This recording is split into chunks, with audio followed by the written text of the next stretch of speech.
शब्दों का खेत भी गजब का है। कुछ शब्द मरहम तो कुछ शब्द जले पर नमक डालने जैसे हो जाते हैं। आइए कुछ किस्से आपको बताता हूँ। या यूं कहिए कि कुछ झगड़े ऐसे हैं जो आपको सोचने पर मजबूर कर देंगे कि क्या ये सही हुआ। एक सहेली ने दूसरी सहेली से पूछा, बच्चा पैदा होने की खुशी में तुम्हारे पति ने तुम्हें क्या तोहफा दिया? सहेली ने कहा, कुछ भी नहीं। उसने सवाल करते हुए पूछा कि क्या ये अच्छी बात है?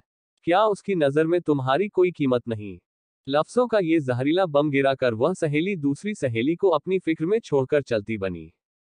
थोड़ी देर बाद शाम के वक्त उसका पति घर आया और पत्नी का मुंह लटका हुआ पाया। फिर दोनों में झगड़ा हुआ, एक दूसरे को लानतें भेजी, मारपीट हुई और आखिर पति पत्नी में तलाक हो गया। जानते हैं प्रॉब्लम की शुरुआत कहां से हुई? उस फिजूल जुमले से जो उसका हालचाल जानने आई सहेली ने कहा था। 2. विकास जी ने अपने जिगरी दोस्त पवन से पूछा, तुम कहाँ काम करते हो? मनोज जी, फला दुकान में। विकास जी, कितनी तनख्वाह देता है मालिक? मनोज जी, 18,000। विकास जी, 18,000 रुपये? बस तुम्हारी जिंदगी कैसे कटती है इतने पैसों में? मनोज जी गहरी सांस खींचते हुए, बस यार क्या बताऊं। मीटिंग खत्म हुई। कुछ दिनों के बाद मनोज जी अब अपने काम से बेरुखा हो गया और तनख्वाह बढ़ाने की डिमांड कर दी, जिसे मालिक ने रद्द कर दिया। पवन ने जॉब छोड़ दी और बेरोजगार हो गया। पहले उसके पास काम था, अब काम नहीं रहा।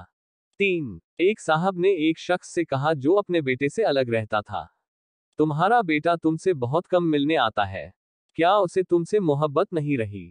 बाप ने कहा, बेटा ज्यादा व्यस्त रहता है, उसका काम का शेड्यूल बहुत सख्त है, उसके बीवी बच्चे हैं, उसे बहुत कम वक्त मिलता है। पहला आदमी बोला, वाह, यह क्या बात हुई, तुमने उसे पाला पोसा, उसकी हर ख्वाहिश पूरी की, अब उसको बुढ़ापे में व्यस्तता की वजह से मिलने का वक्त नहीं मिलता है, तो यह ना मिलने का बहाना है। इस बातचीत के बाद बाप के दिल में बेटे के प्रति शंका पैदा हो गई। बेटा जब भी मिलने आता वो यही सोचता रहता कि उसके पास सबके लिए वक्त है सिवाय मेरे। याद रखिए, जुबान से निकले शब्द दूसरे पर बड़ा गहरा असर डाल देते हैं। बेशक कुछ लोगों की जुबानों से शैतानी बोल निकलते हैं। हमारी रोजमर्रा की जिंदगी में बहुत से सवाल हमें बहुत मासूम लगते हैं। जैसे, तुमने यह क्यों नहीं खरीदा? तुम्हारे पास यह क्यों नहीं है? तुम इस शख्स के साथ पूरी जिंदगी कैसे चल सकती हो? तुम उसे कैसे मान सकते हो? वगैरह वगैरह। इस तरह के बेमतलबी फिजूल के सवाल नादानी में या बिना मकसद के हम पूछ बैठते हैं, जबकि हम यह भूल जाते हैं कि हमारे ये सवाल सुनने वाले के दिल में नफरत या मोहब्बत का कौन सा बीज बो रहे हैं।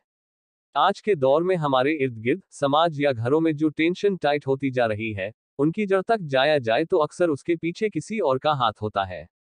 वो ये नहीं जानते कि नादानी में या जानबूझकर बोले जाने वाले जुमले किसी की जिंदगी को तबाह कर सकते हैं। ऐसी हवा फैलाने वाले हम ना बने। जय श्री श्याम।